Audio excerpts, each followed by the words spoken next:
Yan guys, meron po tayo dito ngayon na ito po ay Toyota 2E engine. Ito po ay yung lumang modelo na di platino pa mga guys. Yan, makita nyo po mayroon pang nakahiwalay na ignition coil. At yan po, ang distributor niya po ay di contact point pa. So ngayon, para mas efficient yung sa ignition system natin, ay i-convert po natin ito sa de-igniter. Wala na pong platino. Kung sa motorsiklo po ay DCDI na po ano. Yan. So ko-convert po natin. Ito po ay pang 2E na meron dalawa po kasi yung klase yan 2E, yung po mayroong ganitong de-igniter na at yan de-platino. Ito po yung old model. So yan po, i-convert na sa de-platino. So paano po ba mag-convert? So una po natin gagawin ay ipa-power stroke natin yung number 1 piston. Ano po, para huwag muna kayong malito mga guys, huwag nyo munang bunutin itong lumang distributor. So ilagay muna natin putin muna natin yung ating sigunyal. So dapat siya ay naka TDC. Yung TDC tawagin natin ay top dead center. Meron pong marker dito sa, pakita ko po.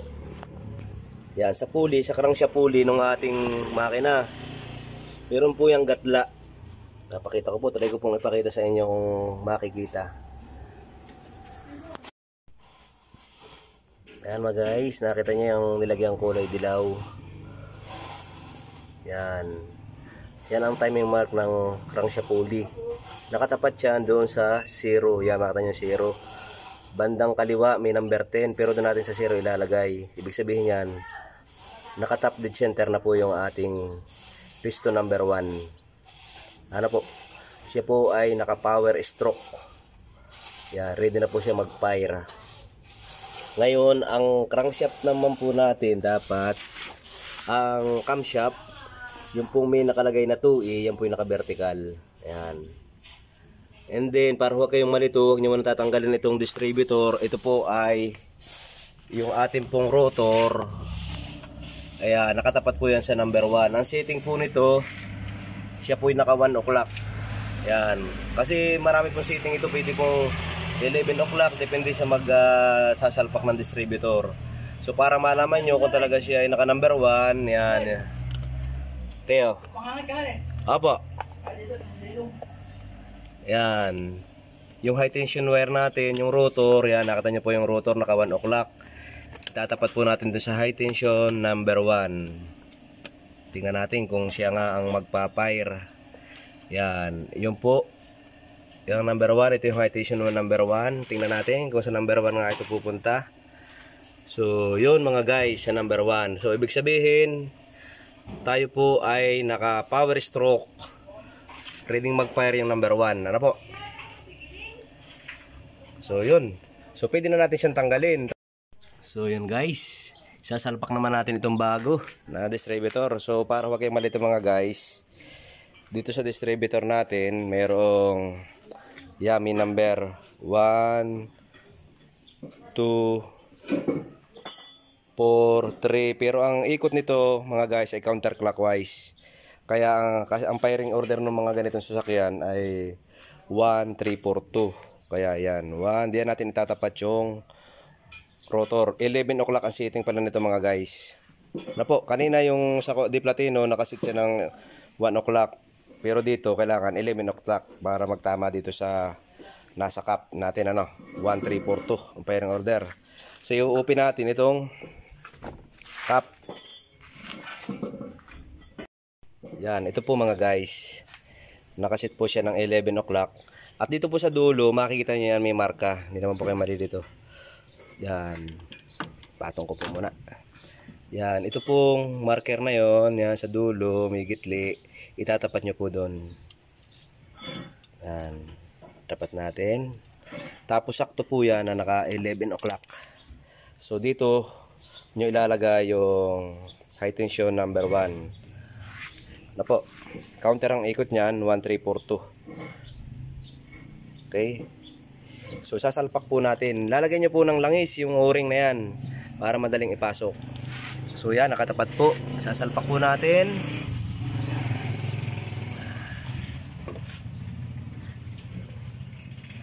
Meron naman po yung guide.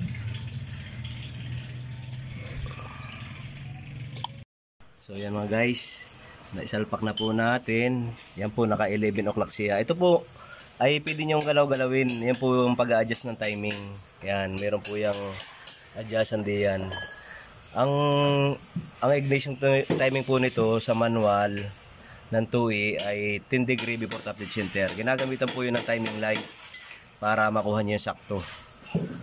Yung parang baril. Tapos makikita nyo dun sa pulley na nagpa-fire siya ng 10 degree top dead center. Dapat ganon. Pero kung wala ay pwede nyo naman kapakapain. Pihit-pihit lang po. Dapat may hatak at saka maalmang paanda rin. Ano po, yung tama sa timing. So yan po, naka 11 o'clock po yung setting natin. Ito po yung cup niya. Yan, mayroon mga nakalagay po diyan na number sa cup. Yan. 1, 3, 4, 2. Ang ikot po kasi ng rotor natin is counterclockwise. So yan. 1, 3, 4, 2 po. Ano? So saka ikakabit po natin yung high tension wire ng 1, 3, 4, 2. Ito. Yung old high tension wire ang gagamitin natin. Yan. Tingnan natin kung magkakaigi.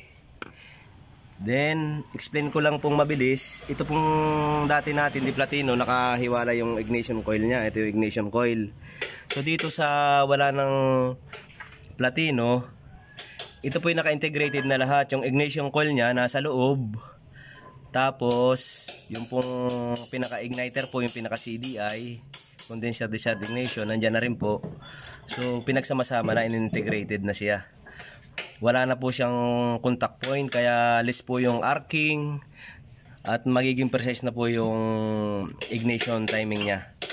Ano po, lalo na po kung gagamitan natin ng timing light. 10 degree before top dead center ang kanyang perfect timing. Ano po? So, yun nga po, may adjustan siya. Lalagyan na lang natin ng bolt yan. May abang naman, dalawa. Tapos ito pong dalawang wire na ito, nakikita nyo, yan. Ang connection naman po sa wiring yan ay simple lang. Yung galing dun sa condenser, nakita niya yung kulay brown. Yan ay papunta sa pag in-ignition on natin, dapat may supply. Pag in-off, wala. So pag in-on lang yung susi, ay saka magkakasupply. Ano po? So yun. Tapos yung isa naman ay ginagamit po yan sa tachometer. Itong kotse na to, wala itong tachometer. Yan. So pag gusto ng may-ari kabitan ng tachometer, yan, pwede nang lagyan. Doon natin ikukonekta. Ano po? Kaya ito, pwedeng isa lang muna yung supplyan ko. Ito lang brown, yung yan, may condenser na yan. Yan, yung linya lang na yan ang aking susupplyan. Pwede na. So magko-convert pa ako ng wiring. Update ko po kayo mga guys, para mapaandar natin. Tsaka po itong high tension wire na boss, yan yung gagamitin ko. Tingnan ko rin po magkakaigi. Update ko po kayo ha. So yan, ito po, naikabitan natin ang distributor assembly. So yan po yung sabi ko kanina, yung niluluwagan, dalawa po yan, ito at saka dito sa kabila. Yan, niluluwagan po yan pag gusto nyo pong i-adjust ang ignition timing. So pag gusto nyo po ay perfect yung timing, yung nasa spec sa makina, ginagamitan po ito ng timing light. Dito po itinututok sa pulley. Yan, tututok po dyan yung timing light. Tapos yung atin naman pong timing light, may positive negative lang. So makikita nyo doon, pagka yung ikinakalam po yung isa nun yung sa ignition timing, wala tayo. Ikinakalam po yung sa number 1 na high tension wire. Tapos may supply din yung po na positive negative. Then pag itinutok nyo po dito sa pulley, makikita nyo doon. Kaya yung kanina po ay mayroong number 10 at saka number 0 doon sa pulley. Yan. May nakita po kayo doon. Pinakita ko po kanina.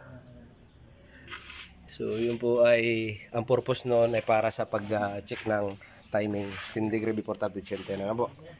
So dahil po wala akong ignition timing na baril, yung timing light, ay ito po ay kinapakapa ko lang po. I-road test na lang po sa takbo, saka na lang po ako mag-a-adjust sa takbo kung okay po yung hatak niya. Ano po? So pagka po pa-advance, papunta sa makina. At pag or clockwise, pagka naman po pa-late, palayo sa makina. Ano po? Counterclockwise ang pihit. Then ang ginamit po nating high tension wire ay yung kanya rin po dati. So ang setting po nito ay naka 11 o'clock. Ito po yung number 1, naka 11 o'clock po yan. Yan. So ito po ay papunta sa number 1 spark plug. So yan po. Sumunod ito number 2. Kasi ang pairing order natin ay 1342. So sumunod po ay number 3. Ito. Yan. Papunta po sa number 3 spark plug. Sumunod po, ito number 2. Yan. 134. Sumunod po ay number 4. Ito po. Tapos ang sumunod ay itong number 2. Yan, ito yung dulo. Number 2 dapat yan. Ayun, tama. So, tapos yung sinuplayan po natin, sabi ko kanina, yung pong kulay brown dito, yung po ay papunta sa ignition on. Pag in-ignition on po natin yung ating susian ay mayroon pong kuryente. So ito po yun. Yan. Dito po ako nakakuha ng supply. Yan. So actual natin. Ayan po. Okay po yung test light natin. Nasa positive po yung isang terminal. Yan. Okay po, may ilaw. Dito po ako kumuha ng supply. So wala po siya kasi patay ang susi. Subuhayin ko po yung susi mga guys. 8. Yan, nakauna po tayo. Dapat may supply ito. Yan guys, so diyan ako nag-tap. Ayan po, may ilaw yung ano natin pag naka-ignition on. Yung isa lang po ang sinuplayan natin kasi yung kulay brown. Yan lang ang kailangan natin supplyan. Yung isa po niyan, yung black, yan po isa tachometer. Once na mag-decide si may-ari bumili ng tachometer, pwede po natin diyang kita para magkaroon siya ng RPM gauge. Ano po? So yun. Testingin na po natin kung aandar. So naka-on. Apakan natin na muna ang silinyador. Start. Yun. Umandar na po. Wala lang RPM gauge.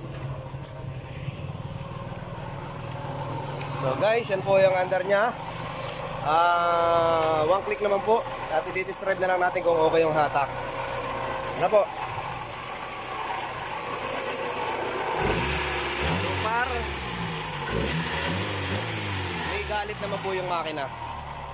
So matitesting na lang natin na yung pagka-road test. So ito po additional, ito pong advancer niya. Doon po sa dati kasi ay isa lang yung vacuum hose niya. Ito dalawa. So inilagay po natin yung isa.